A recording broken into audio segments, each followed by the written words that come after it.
Hey everyone, Sumo Spiffy here. Kyushu Basho 2022 is coming up, and this is about the time where I would put out some generic fantasy picks to cover the competition. But I want to do something a little different this time. I want to introduce you all to a bunch of fantasy games I played during each Basho. There are 13 in all, and even though some are similar to each other, they all have unique rule sets that change how you need to think about the way you play. I'll offer picks that I think are good and ones to avoid for games where it makes sense to do so, but for the most part I'll talk about the rule sets themselves and how to strategize around them. Before I start, let me say that I realize 13 games may sound like a lot, but the great majority either involve making picks before the Basho and not thinking about them again, or they're daily games which aren't hyper competitive, so it's easy to get through them all in less than 10 minutes. Alright, without further ado, let's get started. We'll begin with some lighter fare. These games aren't super competitive and only involve making picks before the Basho. Game 21. Game 21 is super simple. The game runner creates 21 potential matchups between Rikishi who have pretty even head-to-head records, and you have to decide what'll happen. I say what will happen and not who will win because it's possible some of the matchups on offer won't occur. This gives you three options. Rikishi A wins, Rikishi B wins, or X if you think they won't fight. Most matchups are between Rikishi close enough in rank that it's guaranteed or nearly guaranteed they'll face each other. You will have one or two between guys so far apart that it would take a very specific set of circumstances for them to meet. Hokuto Fuji and Terutsuyoshi are 5 East and 16 East respectively, so they're a good example of this. Some are tougher to figure out. Sado no Umi and Taka no Sho are 4.5 ranks apart, so they shouldn't be on each other's normal schedule, but the way scheduling works, they could easily meet later if they have very similar records. The vast majority of fights listed will happen, so it's mostly about picking winners, but sometimes picking out the matches that won't happen is the difference between a strong finish and a mediocre one. Not that I know anything about strong finishes. Makushita Game. Makushita Game is one of many games where wrestlers are split into numerous brackets and you pick the ones you think will do the best. The difference here, of course, is that you're digging into the 3rd division. There's even a Sandanme game for the 4th division if you want to go all the way down the rabbit hole. Most of us don't know nearly as much about Makushita as we do about even Juryo, much less Makuuchi, so what's the best strategy for making picks? Last Basho, I tried researching most of the 120 wrestlers in the division, and while my team ended up doing pretty well by the end, they were such a disaster at the start that it immediately felt like I had wasted my effort. So, this time I've committed to a much simpler strategy. 1. Pick a Sanoyama. Make sure it's ASA Sanoyama, not ASO. 2. Pick guys that Chris Sumo talks about a lot. 3. Pick guys whose names start with either Koto or Waka. We'll see how it turns out. Sumo Tipping. Is sumo tipping a play on cow tipping? I don't know. Doesn't matter. This is another pick'em game with relatively light competition, but the groups are set up differently than most. Rather than split the Rikishi by rank, the 6 groups are built by simply listing everyone in order from top to bottom. For this Basho, as you can see, Group 1 ends with the top Komusubi, with the other 3 Komusubi in Group 2. When the Senyaku is smaller, it can fit completely in Group 1. Unlike other pick'ems, you also get to choose an alternate in each group in case your main choice has to drop out. I'll talk about my picks here real quick to set up discussion about other games later. For Group 1, Wakataka Kage and Takakeisho are numbers 1 and 1A, making either the main choices reasonable. I've stuck with Waka's consistency for a while, so I'm just doing it again. Avoid Mitakeumi since he's probably still hurt, and Shodai because he's Shodai. Likewise, in Group 2, Koto no Waka and Kirabayama have shown the most high rank consistency over the last several Bashos. None of the other guys are terrible picks, but they all have bigger question marks. Group 3 is where the joy, the top 16 wrestlers, ends. Because Terunofuji isn't in, it effectively ends with Wakamoto Haru. That means the top 3 will have a harder schedule than the rest. Not only that, but the guys just outside the joy still tend to end up with 1 or 2 Senyaku fights. That makes Nishiki Fuji a major sleeper pick. Even though he's on a career-high rank, the only real badass matchups awaiting him for sure are Hokuto Fuji and Ryuden, and he beat Ryuden back in Juryo. Hokuto Fuji's the backup for the same reason of having an easier schedule. Wakamoto Haru is going to be a popular option, but he only had 6 wins last time he was up here, and even he acknowledged 10 wins last time was a little bit lucky. Group 4 is obvious to lose. Even if he's mostly healthy, he should steamroll the opposition. If you don't like trusting the recently injured, Ryuden's also a good option. The only one anywhere near the level of those two is Taka no Sho, but after going 8 and 7 last time at Maegashira 10, I think he's a clear third. Onisho is by far the most capable wrestler in Group 5. Kota Shoho is probably second best in terms of talent, but he hasn't found the necessary consistency to be a reliable pick, and Koto Eko has a lot of pretty good matchups here. Maybe Chiyo Shoma can find a winning record, but he's going to have to fight Onisho, Takanosho, and Abi at the very least, so I don't think he's a great option. Group 6 is a trash fire. Atami Fuji's going to be a very good top division wrestler someday. I don't know if that day has come, but everyone else here is so flawed that I'm willing to take a flyer on him. Teruyoshi is my alternate because I think he'll do enough to stick in the division, which means at least 8 wins, and I don't want to lose Salt Boy.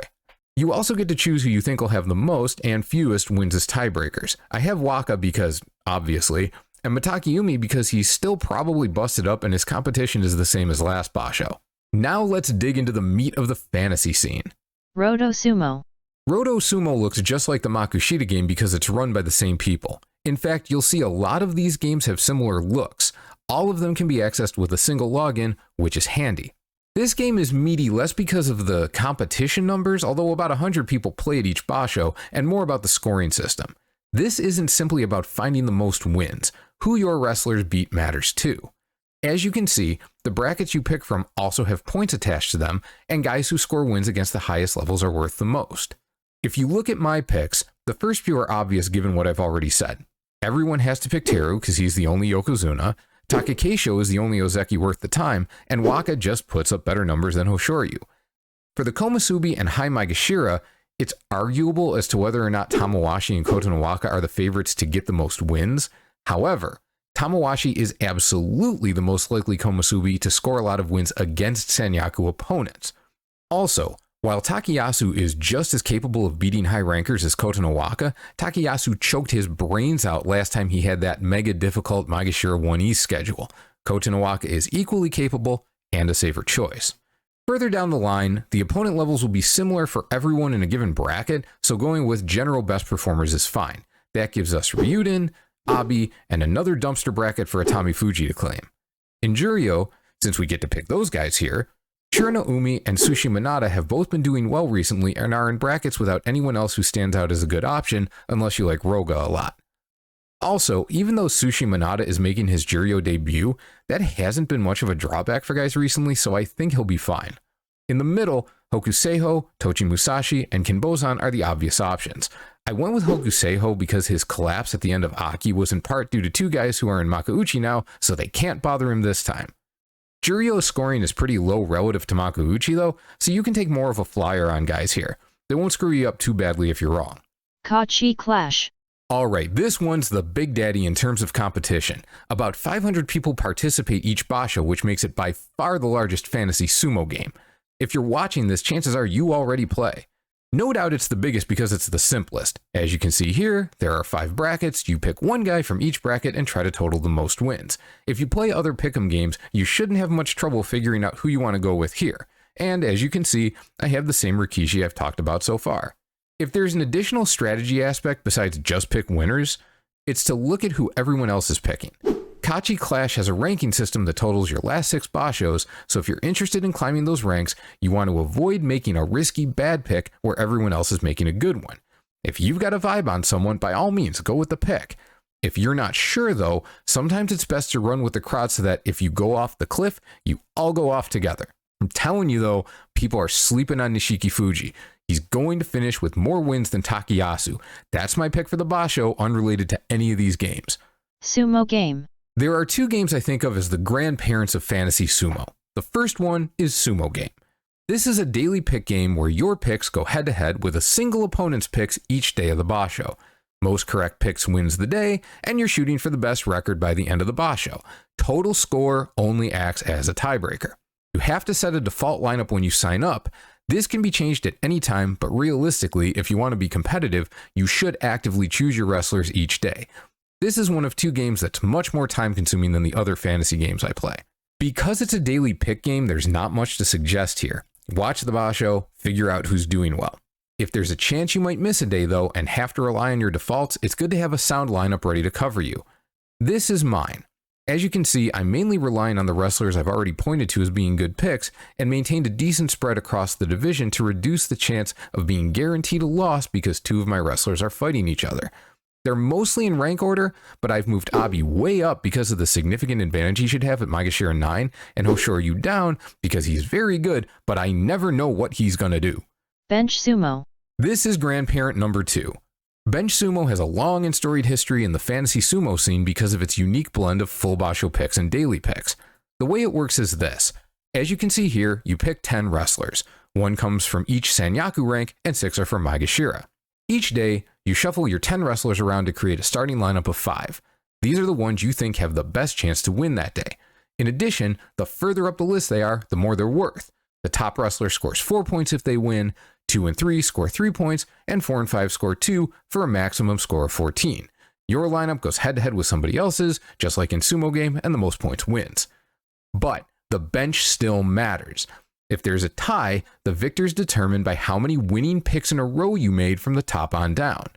It's not that rare to see matches where 2 people tie and have the same lineup picks right and wrong. For example, a 9-9 match could easily see both players have their first, third, and fifth picks be correct with the second and fourth wrong. When that happens, we go to the bench and continue with the wrestlers not placed in the starting lineups. So it's not simply a question of picking and ordering 5 of your 10, you have to decide the best order for all 10. It's easy to understand, but surprisingly deep to think about once you're involved. All of this can also play into who you select as your team. If you pick 2 wrestlers very close in rank and they're guaranteed to fight each other, that means there will be a day when you know one of your guys will definitely win, but one will definitely lose. Since you picked them because you think they'll do well, it's often difficult to figure out who to favor, which can lead to pulling both from the lineup and severely limiting your options. For example, you see Nishiki Fuji and Ryuden here. They'll probably fight in the first few days, and I'm going to have to figure out what to do with them. That's kind of unavoidable though. You have to pick several Sanyaku wrestlers who are going to fight each other, and the rest aren't spread out enough for that to never happen with anyone else. But you see Takanosho, Abi, and Onosho? If you have 2 guys near each other, they'll fight, which inconveniences you for 1 day. If you add in a third, you create a situation where there will be 3 fights within the group, which inconveniences you for 3 days. Should there be, by chance, a 4th wrestler you think is really good in close proximity, that creates a cluster of guys with 6 matches amongst them, which can become pretty problematic. Unfortunately, in this case, there just isn't anybody I trust further down. The only one below Onosho who I have some confidence will score a winning record is Kotoeko, but he's only 1 rank down and could still end up fighting Takanosho and Abi. So in this case, I accept the extra inconvenience for what I hope will be more total wins. Alright, that's it for the main courses, the more complex and competitive games. Let's finish with some dessert options, daily games that ask for no more than a couple minutes of your time. Break the curse. Break the curse, like Game 21, is on the Sumo forum. The concept is very straightforward. Of all the Makuuchi wrestlers with losing head-to-head records against their opponents for that day, choose 3 who you think will win. The more lopsided the head-to-head record, the more points you score if your pick breaks the curse and finds a victory. Sakura makes it very easy by posting the relevant picks each day and how many points they're worth if they win. Keep in mind, however, that you also get 3 bonus points for a correct pick. If you can consistently find winners who are only worth a couple of points, those extra points mean you'll often do better than people who always go for big scores but don't hit them nearly as often. The Underdog Game. The Underdog Game is on Sumo Forum as well and plays very similarly to Break the Curse. The difference is that instead of picking Rikishi with losing head-to-head records, you're picking ones who you think will beat someone of higher rank. Just like Sakura, Achiyama posts the relevant picks each day with their potential score. There's no bonus to incentivize lower scoring picks, so in general you want to run with the potential highest scoring wrestler who you think has a good chance of winning. Needless to say, Shodai's opponents are often quite popular. JWS. The last of the Sumo Forum games I'll mention, JWS stands for Juryo Winning Streak. Each day, you pick a Juryo wrestler to win their match. Pick a winner for more consecutive days than anyone else, and you win the competition for that basho. You can even put in a default pick and just ride it if you want. Turn the Tide. In Turn the Tide, you pick 2 wrestlers each day, 1 to win and 1 to lose. They can be from Makuuchi or Juryo. The catch is that the wrestler you pick to win has to currently have a losing record, and the wrestler you pick to lose has to currently have a winning record, thus the name of the game. The number you see in parentheses is the tiebreaker score for the pick. If your pick to win has a worse record than the opponent, or if your pick to lose has a better record, you gain tiebreaker points. In each case, you're picking the wrestler with the worst record to win, so it's like picking the underdog. Likewise, If you effectively pick the wrestler with the better record to win, you get negative tiebreaker points. As you can see, a lot of people often end up with the same record, so tiebreakers are pretty important here. On the first day of a basho, whether someone is considered to have a winning or losing record depends on how they did during the previous basho. Since Abi had 0 wins in September, and he'll likely face Aoyama, who had 6, he'll be worth 6 tiebreaker points while facing someone he should absolutely slap the shit out of, and thus likely a very popular pick. Likewise for Terunofuji once he comes back from injury. Internet Sumo Pool. Internet Sumo Pool is about as simple as it gets. Each day the game runners pick one matchup that should be quite competitive. You pick who will win, and if you're right, you get a nice little circle for the day. Nothing more to it than that. Just know that they do a good job of picking fights that are difficult to call, so it's simple, but it's not easy. Chain Gang Game. The last game we'll cover is the Chain Gang Game. If you're familiar with the idea of a survivor pool, which is somewhat popular with fantasy football fans, that's basically what this is. On day 1, you pick one wrestler from either Makuuchi or Juryo to win their fight. If you're right, you move on to day 2 and do it again. Pick another winner and you're on to day 3, and so on. Get one wrong and you're out. Unlike most survivor pools around American football, you aren't limited to picking a given Rikishi once. You can pick anyone up to 3 times before they're off the table as an option. Because I prefer to either win or crash and burn, I leave guys who I consider more reliable picks for later days, especially someone like Wakataka Kage who often struggles early but gets on a mega roll later. Tamawashi tends to start strong, so I may lean on him if I can get past day 1. I don't want to start with him because his first fight should be against Ichino Joe, which hasn't gone well for him recently. I've played this game 3 times though, and lost twice on the first day, so we'll see if I even get to pick him on day 2. And that'll do it for our Kyushu 2022 Fantasy Game Rundown. Links to these games, and a list of many more, will be in the description. Have a great time playing, and I'll see you soon.